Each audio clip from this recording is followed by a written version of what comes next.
सम्मान है, मैं आज उसे भी याद कर रहा हूं। साथियों, आज तीसरे चरण का मतदान चल रहा है। हर ओर बीजेपी और एनडीए को भरपूर जन समर्थन मिल रहा है।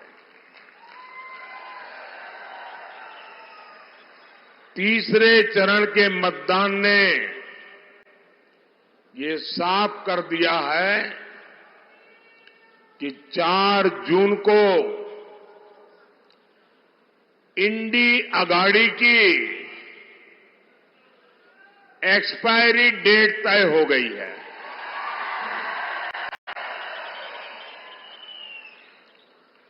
चार जून के बाद इंडी वालों की झंडी उठाने वाला भी कोई नहीं मिलेगा।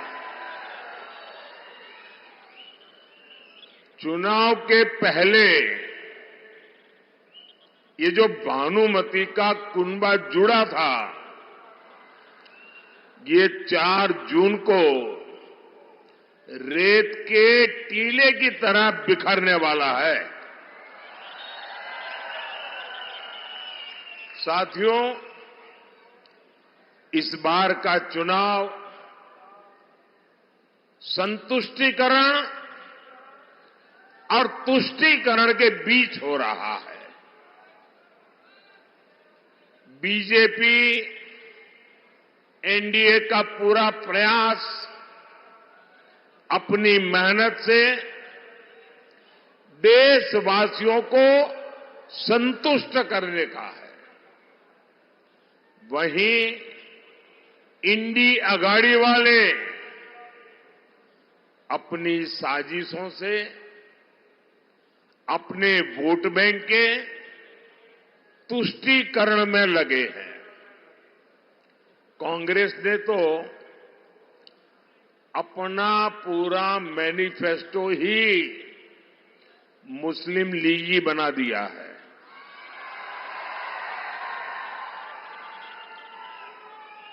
आप खुद देखिए, भाजपा एनडीए के क्या मुद्दे हैं। एनडीए का मुद्दा है विकास, एनडीए का मुद्दा है गरीब कल्याण, एनडीए का मुद्दा है राष्ट्रीय सुरक्षा, एनडीए का मुद्दा है देश का स्वाभिमान, देश का सम्मान। आप मुझे बताइए, कांग्रेस क्या इनमें से किसी भी मुद्दे पर बात करने की स्थिति में है क्या? साथियों, गरीब कल्याण पर बात होगी तो कांग्रेस शुतुरमुर्ग की तरह रेत में सिर छिपाकर बैठ जाएगी। उसके पास बोलने के लिए कुछ है ही नहीं। कांग्रेस ने 50 साल गरीबी हटाने के झूठे वायदे किए। उसने गरीबों से सबसे बड़ा विश्वासघात किया। और मोदी गरीब कल्याण पर क्या बोलेगा? मोदी 4 करोड़ घर, पक्के घर की बात करेगा। मोदी 50 करोड़ गरीबों के जनधन खातों का हिसाब देगा। मोदी 80 करोड़ जरूरतमंदों को मुफ्त राशन का हिसाब देगा। जब किसान की बात होगी तो मोदी बताएगा कि पीएम किसान सम्मान निधि के 3 लाख करोड़ रुपए किसानों को मिले हैं। मोदी फसल बीमा योजना से किसानों को 1.5 लाख करोड़ रुपए का मुआवजा मिलने की बात करेगा। मोदी फसलों की एमएसपी में रिकॉर्ड बढ़ोतरी का हिसाब देगा। और कांग्रेस क्या करेगी? कांग्रेस अपने मुंह पर पट्टी बांध लेगी। भाइयों और बहनों, आज के दिन कांग्रेस और इंडिया अलायंस ने अपनी बहुत खतरनाक, मैं दोबारा कहता हूं, बहुत खतरनाक साजिश पर खुद ही मुहर लगा दी है। इतने दिनों से मैं बार बार देश से कह रहा था कि कांग्रेस और उसके साथी बहुत खतरनाक खेल खेलने में जुटे हैं। आज इंडी गठबंधन के एक बहुत बड़े चेहरे ने इस खतरनाक साजिश से नकाब उठा लिया है। ये इंडी अलायंस के सबसे बड़े पार्टनर बिहार में अभी अभी जेल से बाहर आए हैं। अदालत ने जिनको सजा दी है, आप जानते हैं ना? जानते हैं ना? कौन? हाँ, कौन? कौन? जी, वही चारा घोटाले में जिन्हें अदालत ने दोषी करार दिया, उन्होंने आज मीडिया के सामने साफ साफ कहा है कि इंडी गठबंधन की सरकार आई तो देश में मुसलमानों को आरक्षण देंगे। और सिर्फ आरक्षण देंगे इतना ही नहीं, बल्कि पूरा का पूरा आरक्षण देंगे। और पूरा का मतलब है, अभी पूरा आरक्षण किसके पास है? अभी पूरा आरक्षण एससी के पास है, एसटी के पास है, ओबीसी के पास है, सामान्य वर्ग के गरीबों के पास है। अब ये इंडिया अलायंस का कहना है कि ये पूरे का पूरा आरक्षण छीनकर मुसलमानों को दे देंगे।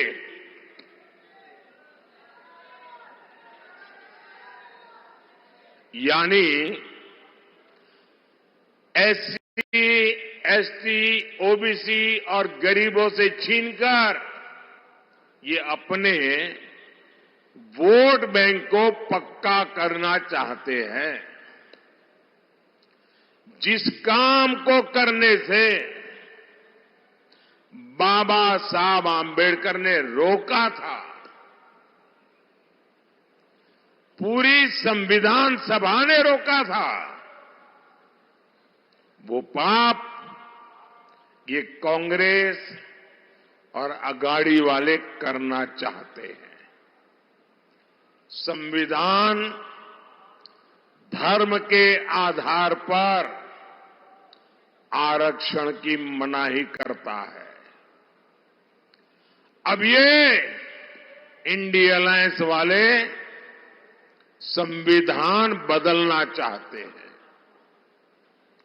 ताकि अपने खास वोट बैंक को ये खुश कर सके।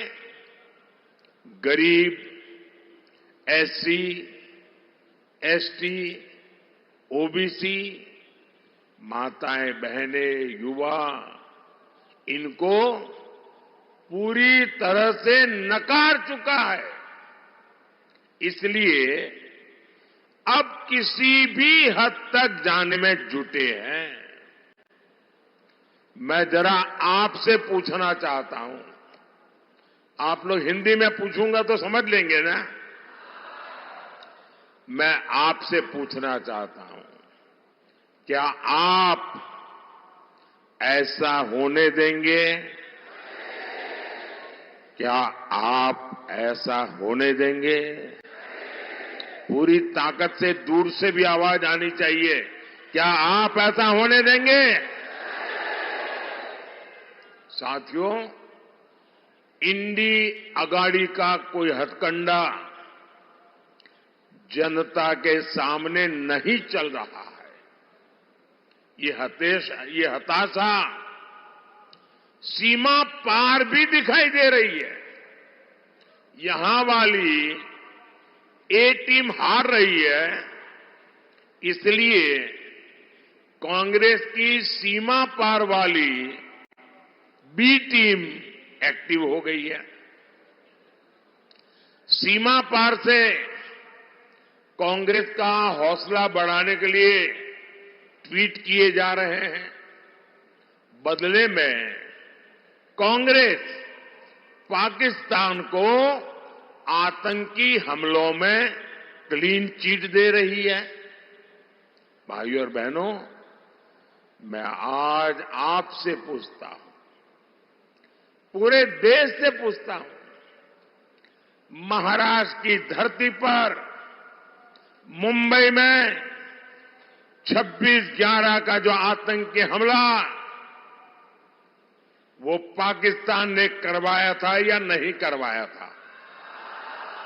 किसने करवाया था? किसने करवाया था? हमारे जवानों को किसने शहीद किया था? किसने शहीद किया था? हमारे निर्दोष लोगों की हत्याएं किसने की थी? अब मजा देखिए, आपको ये सच मालूम है, पूरी दुनिया को ये सच मालूम है, हमारे देश की अदालतें भी फैसला दे चुकी हैं, और तो और पाकिस्तान खुद भी स्वीकार कर चुका है। आतंकियों की फोन रिकॉर्डिंग मौजूद है, लेकिन कांग्रेस पार्टी आतंकियों को बेकसूर होने का सर्टिफिकेट जारी कर रही है। साथियों, 26/11 के मुंबई आतंकी हमले को लेकर महाराष्ट्र में कांग्रेस के नेता का बयान तो बहुत खतरनाक है। ये कांग्रेसी मिलकर अब आतंकी कसाब का पक्ष ले रहे हैं। कांग्रेस के समय विदेश राज्य मंत्री रहे और परिवार के करीबी ने भी कसाब को निर्दोष बता दिया है। ये मुंबई हमले में मारे गए सभी निर्दोष नागरिकों का अपमान है। ये मुंबई हमले में सभी आतंकियों को मार गिराने वाले सभी सुरक्षा बलों का अपमान है। ये शहीद तुकाराम आमले जैसे उन शहीदों का अपमान है। देश को किस तरफ ले जाना चाहती है कांग्रेस? तुष्टीकरण के लिए कांग्रेस हर रोज और ज्यादा नीचे गिरती चली जा रही है।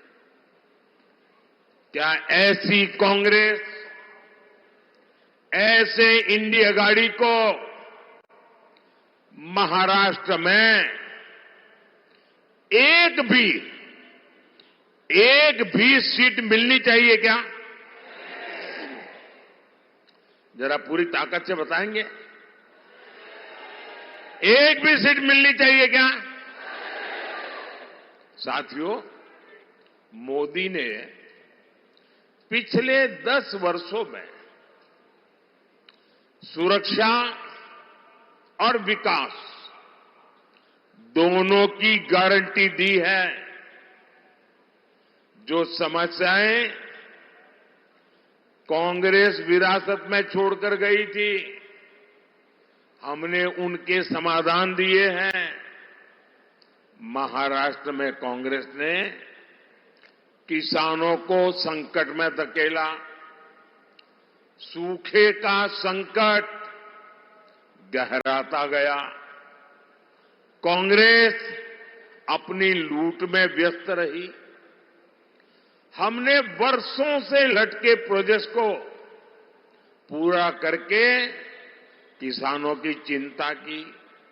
यहां नीलवंडे डैम का काम 1970 में शुरू हुआ था और उस समय डैम की लागत 8 करोड़ थी। आज वो बढ़कर के 5,000 करोड़ रुपए पहुंच गई है। ये पाप इन्होंने किया है और ये पैसा आपका है। डैम के नाम पर कांग्रेस नेताओं की जेबें भरती रही, लेकिन किसानों के खेत सूखे रह गए। 2017 में देवेंद्र फडणवीस जी ने इसे गति दी। लेफ्ट कनाल का काम पूरा हो गया है। जल्द ही ये योजना भी पूरी कर ली जाएगी। इससे अहिल्यानगर और नासिक में सैकड़ों गांवों को पानी मिलेगा। हजारों हेक्टेयर भूमि की सिंचाई होगी।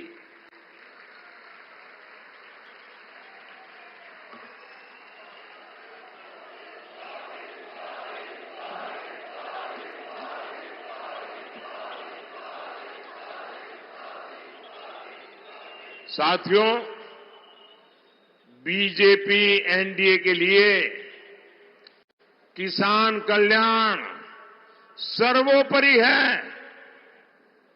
ये हमारी टॉप प्रायोरिटी है। हमारी सरकार में गन्ना किसानों को पहले से ज्यादा पैसे मिले हैं। आयकर के, इनकम टैक्स वालों के 10,000 करोड़ रुपए माफ करने से लाखों किसान परिवारों को लाभ हुआ है। महाराष्ट्र के किसानों को पीएम किसान सम्मान निधि के रूप में 30,000 करोड़ रुपए से ज्यादा सीधे खाते में भेजे हैं। साथियों, विकसित भारत के लिए नारी शक्ति का सशक्त होना उतना ही जरूरी है। आज महिलाओं को सेल्फ हेल्प ग्रुप्स के जरिए नए अवसर मिल रहे हैं। मोदी का संकल्प है, हम 3 करोड़ बहनों को लखपति दीदी बनाएंगे।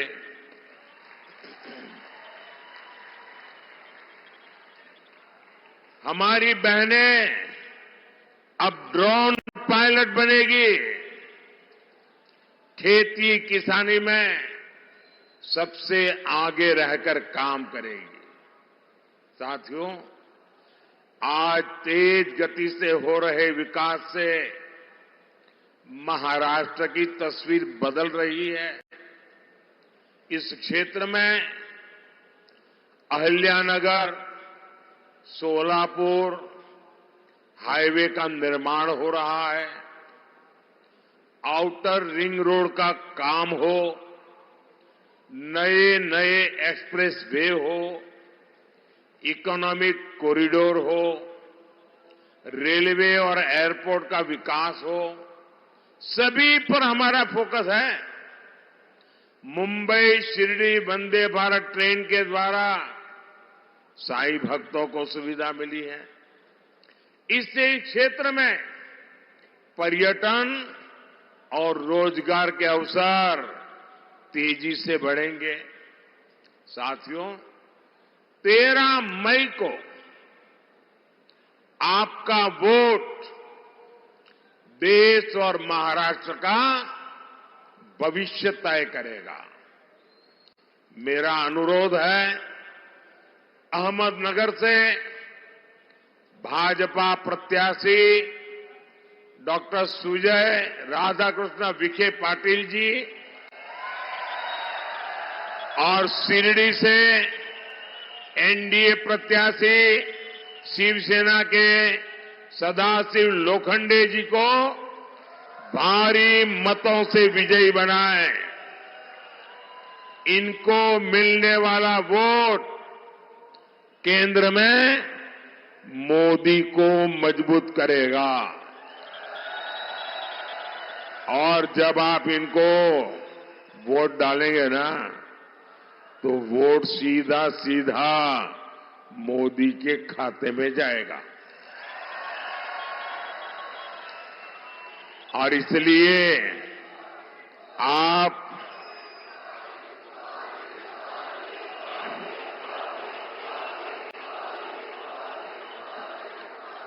ज्यादा से ज्यादा मतदान कराएंगे, पुराने सारे रिकॉर्ड तोड़ेंगे, पोलिंग बूथ जीतेंगे। देखिए, अगर आपने पोलिंग बूथ जीत लिया ना, तो मैं आसानी से लोकसभा सारी जीत लूंगा। और इसलिए आप मुझे बूथ जिताकर दिखा दीजिए। और मुझे पक्का विश्वास है, इतनी बड़ी विशाल रैली, सारे बूथ जीतने की ताकत है आप में। जीतेंगे ना? पक्का? बोलिए भारत माता की, भारत माता की, भारत माता की। बहुत बहुत धन्यवाद।